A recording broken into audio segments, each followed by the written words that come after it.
Bismillah, walhamdulillah, wassalatu wassalamu ala rasulillah, wa ala alihi wa ashabihi wa man walah, amma ba'd.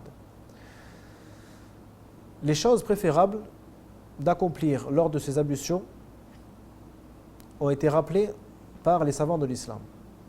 La première est at-tasmiyah, le fait de dire Bismillah au début des ablutions. En effet, l'imam Abu Daoud et autres ont rapporté que le prophète sallallahu alayhi wa sallam a dit La wudu'a liman lam yadhkur ismallahi alayhi. Ce qui veut dire il n'y a pas d'ablution pour quiconque n'a pas prononcé le nom d'Allah dessus. C'est-à-dire celui qui ne prononce pas Bismillah en accomplissant ces ablutions sont rejetées. Ce hadith, les savants ont divergé sur son authenticité et l'imam Ahmed et autres ont dit qu'il était faible. Mais ils ont préféré quand même que le musulman accomplisse cette adoration lors de ses ablutions. Alors il commence en disant Bismillah. S'il oublie de dire Bismillah au début, il peut le dire au cours de ses ablutions. Ceci n'est pas un problème. Son ablution sera quand même acceptée, Inch'Allah.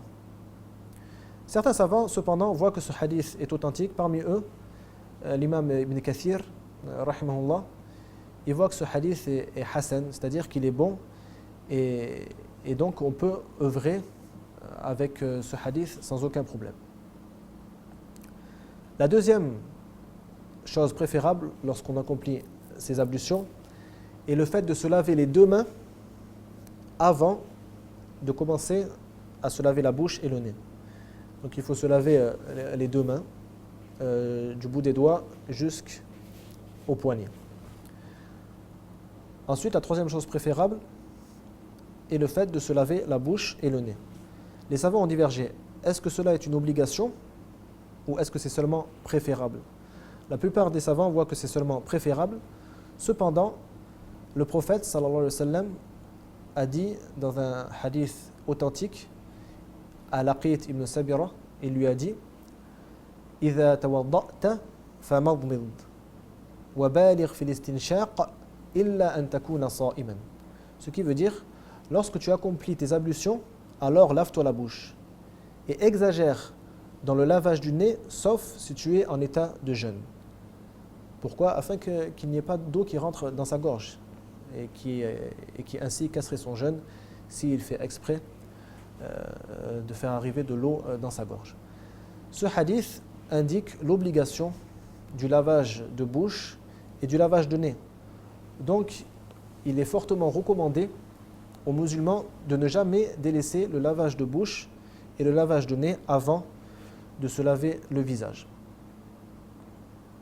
Ensuite, il est préférable aux musulmans, chez l'imam Abu Hanifa et l'imam Shafi'i, de se laver ou de se passer la main sur l'intégralité de la tête. Quant à l'imam Malik et l'imam Ahmed, ils voient que cela est une obligation. L'imam Abu Hanifa et l'imam Shafi'i voient que si il passe sa main sur une partie de sa tête, ses ablutions sont acceptées, Inch'Allah. Donc ceci n'est que préférable pour eux, le fait de passer les mains sur l'intégralité de la tête.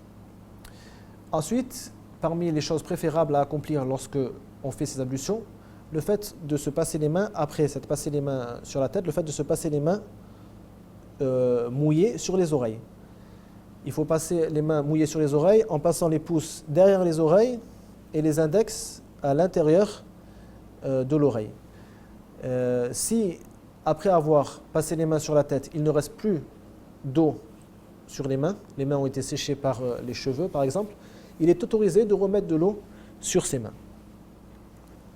La sixième chose qui est préférable à celui qui accomplit ces ablutions, c'est le fait de passer ses doigts entre les doigts lorsqu'on fait les mains au début de l'wudu et aussi au moment où on fait les mains jusqu'au coude. Donc il faut qu'il passe ses doigts entre chaque doigt. Et la même chose pour les pieds. Et il est préférable, en ce qui concerne les pieds, qu'il utilise sa main gauche qu'il utilise le petit doigt de sa main gauche et il commence par la droite avec le pied droit. Donc il commence par le petit doigt du pied droit avec son auriculaire. Il fait rentrer l'eau entre chaque orteil avec le pied droit. Et ensuite, avec aussi l'auriculaire de sa main gauche, il fait le pied gauche jusqu'à ce qu'il soit arrivé au dernier doigt, c'est-à-dire le petit doigt du pied gauche. Aussi, celui qui a une barbe épaisse, il lui est préférable de faire rentrer l'eau dans sa barbe jusqu'à ce qu'elle touche sa peau. Mais ceci n'est pas obligatoire. S'il a une barbe épaisse, il peut seulement mouiller sa barbe et il ne lui est pas obligatoire de faire pénétrer l'eau jusqu'à la peau qui se cache derrière sa barbe épaisse. Quant à celui qui a une barbe qui n'est pas épaisse, il lui est obligatoire de faire passer l'eau jusqu'à ce qu'elle touche sa peau. Aussi, il est préférable de commencer par la droite, parce que le prophète sallallahu alayhi wa sallam a dit إِذَا تَوَضَّأْتُمْ فَابْدَأُوا بِمَيَامِنِكُمْ. Lorsque vous accomplissez les ablutions, alors commencez par la droite. Et il est aussi préférable de faire chaque membre 3 fois, c'est-à-dire on peut faire chaque membre une fois, ou chaque membre 2 fois, ou chaque membre 3 fois, et on peut même aussi faire certains membres une fois, certains membres 2 fois, et certains membres 3 fois. Par contre, il est détestable de rajouter une 4e fois ou plus. Il faut s'en tenir à 3 fois. Sauf pour les oreilles et la tête, quand on passe les mains mouillées sur la tête et les oreilles, cela ne doit être fait qu'une seule fois.